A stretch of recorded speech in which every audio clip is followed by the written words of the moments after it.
اللہ ताला का रहम आपके लिए मुंतज़र है। ये ख़ास निशानी ज़ाहिर होने लगे तो समझ लो।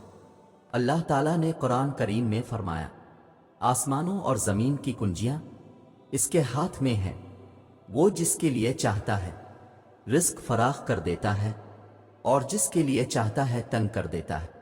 बेशक वो हर चीज़ से वाकिफ़ है।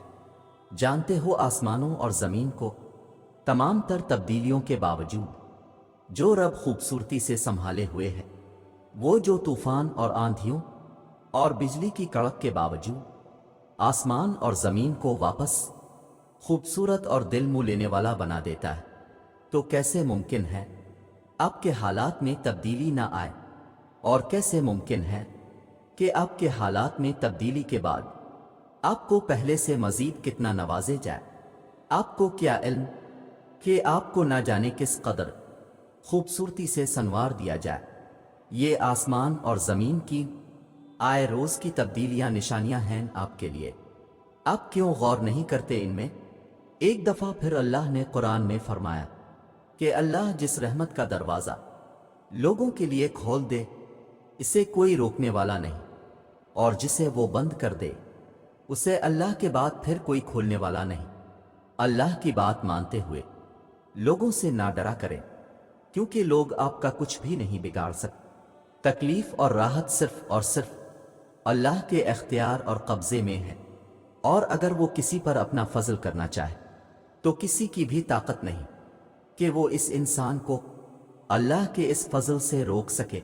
लोग आपको गिराने के मंसूबे ज़रूर बना सकते हैं, लेकिन वो मंसूबे तब तक कामयाब नहीं हो सकते जब तक अल्लाह का हुक्म ना हो। फिर बताएं कि लोग ज़्यादा हकदार हैं कि उनसे डरा जाए, हालांकि उनके बस में कुछ भी नहीं। आखिर अल्लाह इसका ज़्यादा हकदार है जिसके कब्ज़ा कुदरत में खैर और शर दोनों हैं। जवाब अल्लाह है, सिर्फ अल्लाह। इसीलिए तो उसने कुरान में फरमाया, बेशक अल्लाह बड़ा तौबा कबूल करने वाला नहायत रहम वाला है। अल्लाह की नेमतों में सबसे बड़ी नेमत अपने गुनाह का एहसास हो जाना है, और ये एहसास अल्लाह की तरफ से आपके लिए इशारा है कि अल्लाह का रहम अभी भी आपका मुंतज़िर है, और ऐसी हालत में आपको अपने रब की तरफ भाग कर भी नहीं बल्कि अलिफा कर जाना चाहिए। वही है जो तौबा की तरफ हमारी रहनुमाई फरमाता है, और जब अल्लाह रास्ता दिखाए तो सब छोड़कर सब भूलकर इसके रास्ते पर चल देते हैं, क्योंकि तौबा की मोहलत हर एक को नसीब नहीं होती। अल्लाह ताला ने कुरान करीम में फरमाया, और सब्र ही करो, और तुम्हारा सब्र भी अल्लाह ही की मदद से है। देखो, सब्र करना आसान नहीं होता। कभी कभी लगता है कि जैसे अब में सब्र करने की मजीद ताकत नहीं रही है, बस अब टूट गए हैं और आपकी बस हो गई है। लेकिन फिर अचानक से किसी नामालूम जरिए से अब तक कोई ऐसी बात पहुंचती है, या आपके दिल में कोई ऐसा ख्याल उठता है कि इसी वक्त आप में सब्र करने की ताकत आ जाती है। कभी सोचा है वो ख्याल और वो ताकत अब तक पहुंचाने वाला कौन है? वो अल्लाह है। जब वो ये देखता है कि इसका बंदा सब्र करते करते थक गया है, तो वो किसी नाकाबिल तसव्वुर जरिए से हम तक अपनी मदद भेज देता है। जिंदगी में कुछ भी आसान नहीं होता, मगर अल्लाह के साथ सब कुछ आसान हो जाता है।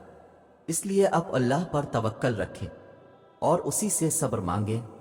अल्लाह ने कुरान में एक जगह फिर फरमाया, और देखो, चाहे तुम अपनी बात को छुपाकर बयान करो या बुलंद आवाज से बयान करो, वो इसको जानता है। वो तो इससे भी वाकिफ है जो तुम्हारे सीनों के अंदर पिन्हा है। जानते हो वो सब बातें जो आप अंदर ही अंदर छुपाए बैठे हैं, वो सब बातें जो आपको तंग कर रही हैं, क्योंकि आप उन्हें न किसी को बता सकते हैं, न कोई आपकी मदद कर सकता है। मदद तो दूर की बात है, लोग तो वो बात भी नहीं समझ पाते जिन्हें आप पूरी तफसील से उन्हें बता देते हैं। वो चाह के भी ये महसूस नहीं कर सकते कि आप कैसा महसूस कर रहे हैं, कैसे आपका दम घट रहा है, कैसे आप ना जाने कितने सालों से अपना रोना छुपाए बैठे हैं। कौन समझेगा ये सब? अल्लाह है ना, वही वाहिद अल्लाह तो है जो ये समझ सकता है। सिर्फ वही वाहिद अल समी तो है जो आपकी ये घटी घटी फरियादें सुन सकता है। वही वाजिद अल बसीर तो है, जो आपकी ये बेबसी देख रहा है। इसे क्यों नहीं बताते? वो सिर्फ आपकी एक पुकार का मुंतज़िर है। क्या अपने कुरान की ये आयत नहीं सुनी कि हम तेरी ही इबादत करते हैं और तुझ ही से मदद चाहते हैं? अगर आप अभी किसी ऐसी मुश्किल में फंसे हुए हैं जिससे निकलने की कोई भी राह आपको नजर नहीं आ रही है, तो अल्लाह से मदद मांगे और अल्लाह की महबूब इबादत के जरिए इसकी मदद मांगे। अल्लाह की सबसे महबूब इबादत कौन सी है?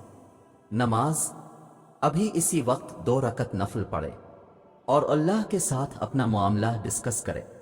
बस ऐसा कर लेने से ही आपके दिल को फौरन सुकून मिल जाएगा और फिर किसी ना किसी जरिए से अल्लाह अब तक आपकी परेशानी का हल पहुंचा देगा। आप इससे मदद मांगेंगे तो आपको मदद जरूर मिलेगी।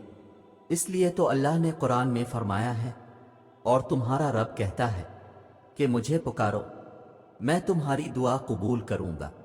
जानते हो हमारी दुआएं कबूल ना होने की सबसे बड़ी और अहम वजह यह है कि हमारी दुआएं तौहीद से खाली हैं। तौहीद से खाली दुआएं मतलब वो पुकार जिसमें मदद की पुकार तो अल्लाह से हो, लेकिन मदद की उम्मीद आप किसी और से लगाए बैठे हों। आप अल्लाह पर सब छोड़ देने की बजाय मुख्तलिफ इम्कानात को लेकर परेशान हों। दुआ वो पुकार है जो सिर्फ अल्लाह को पुकारे, वो पुकार जिसको पुकारते हुए आपका दिल, आपका ज़हन और आपकी ज़बान यकजा हो जाए। उसे कहते हैं दुआ में तौहीद, और यही दुआएं कबूल होती हैं, खालिस अल्लाह से मांगी गई दुआएं। अल्लाह ने कुरान करीम में फरमाया, बेशक वो गफूर और रहीम है।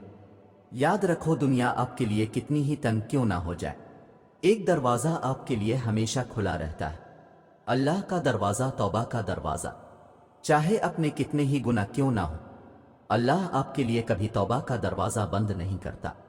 और हमारे लिए कितनी शर्म की बात है ना कि हम अल्लाह के दरवाजे पर तभी दस्तक देते हैं जब हम किसी मुश्किल में होते हैं, जब हमारी जिंदगी में कोई परेशानी आती है। मगर वो इतना रहीम है, इतना मुआफ करने वाला है कि वो फिर भी अपना दरवाज़ा खोल देता है।